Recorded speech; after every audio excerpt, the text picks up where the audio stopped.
Prince Harry didn't tea-land in the UK like a royal son returning to his homeland.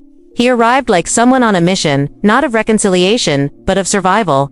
And it showed. There were no cheering crowds, no grand welcomes, no Meghan walking beside him. It was just Harry, walking alone into a country that once celebrated his every move, but now observes him like an echo of yesterday's headlines. The silence surrounding his visit wasn't ordinary awkwardness, it was deafening.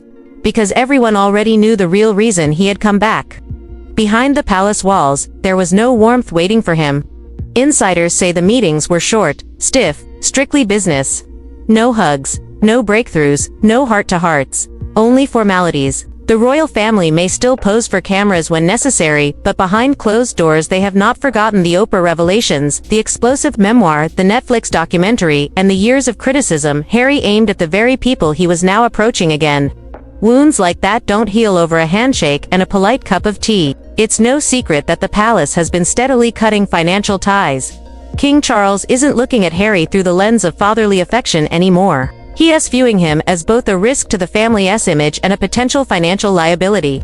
The days when the institution would tolerate Harry's choices out of love are gone. This time, the palace doors did not open with ceremony. They barely cracked, and that's where the sting of humiliation hits hardest. Harry may have come with hopes, maybe even proposals, but he left with nothing. No support, no deals, no official moments to repair his standing. Just a quiet departure back to California, carrying the weight of a very public rejection. And that rejection matters because it's visible to the whole world. This wasn't simply a personal setback. It was a public one. Once upon a time, Harry and Meghan represented the great royal escape. The couple brave enough to walk away. They had global sympathy, the glitter of Hollywood, lucrative deals with Netflix and Spotify, and endless opportunities in their future. But time has changed the narrative. The Netflix glow has dimmed. Spotify ended its partnership. Projects that once seemed promising no longer carry the same spark. In an industry addicted to constant drama and fresh faces, the Sussex brand is no longer the new thing. And Meghan's absence from this UK trip only amplified the message. Her silence wasn't an accident. It was deliberate. She chose not to face the icy reception herself, leaving Harry to walk that path alone. And alone, he looked vulnerable, without his partner beside him, without supportive headlines. Without the illusion that ties could be easily mended, Harry appeared exposed. This wasn't reconciliation. It was a harsh reality check. Back in California, the financial pressures haven't gone away.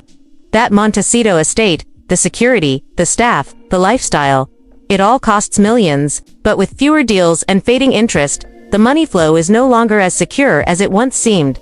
This trip wasn't just about family, it was about survival. But instead of winning ground, Harry walked away empty-handed, and the press wasted no time. Headlines screamed, "Prince returns, leaves with nothing." Brutal, relentless, and impossible to ignore. And for Harry, it wasn't just the ego blow, it was the brand damage. The story was no longer about a bold prince carving out a new life. It was about someone circling back, desperate for support, after burning too many bridges. Even Hollywood has noticed the shift. Once the couple was surrounded by producers, executives, and celebrities eager to work with them. Now, insiders whisper that the buzz has cooled. The book sales slowed. The podcasts collapsed. The projects aren't breaking through. And in an industry driven by relevance, when the calls stop coming, the narrative turns against you. The same studios that once saw them as bankable are now asking, are they worth the risk? The rebel royals who once dominated the news cycle are now often the punchline to someone else's story. And Meghan's absence, it spoke volumes. Those close to her say it wasn't about timing conflicts, it was strategy. She knows the temperature of those palace rooms. She knows what it feels like to walk in and face the frost. And she wasn't about to repeat that experience.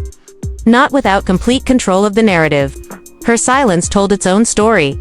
Harry was on his own. When he walked into those private meetings, he wasn't the bold Duke of Sussex. He was a man pitching himself to an institution that had already moved on without him. And while no titles were stripped, not yet, no lifelines were extended either. King Charles wasn't about to bankroll a second act for a son who had already dismantled the first. The optics were brutal. A solo trip, short meetings, no smiles, no warmth, no public statements, just silence.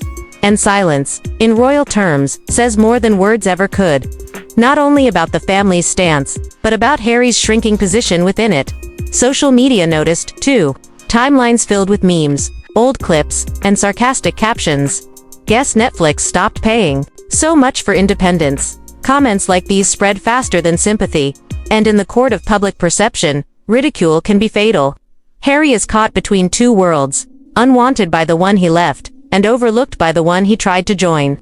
That's a dangerous limbo.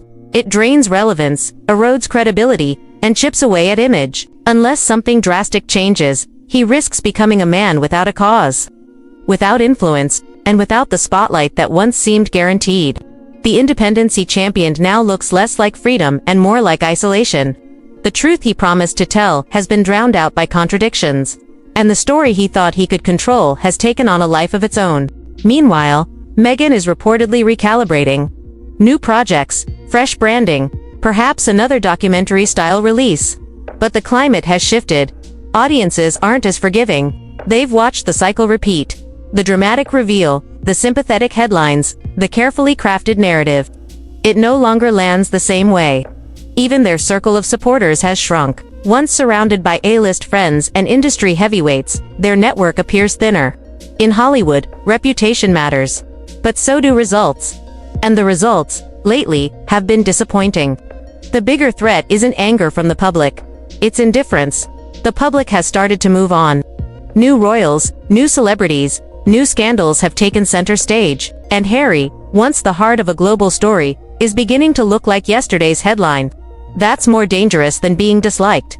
It's being forgotten. What remains is the image of a man standing alone, caught in a harsh spotlight that no longer flatters but exposes.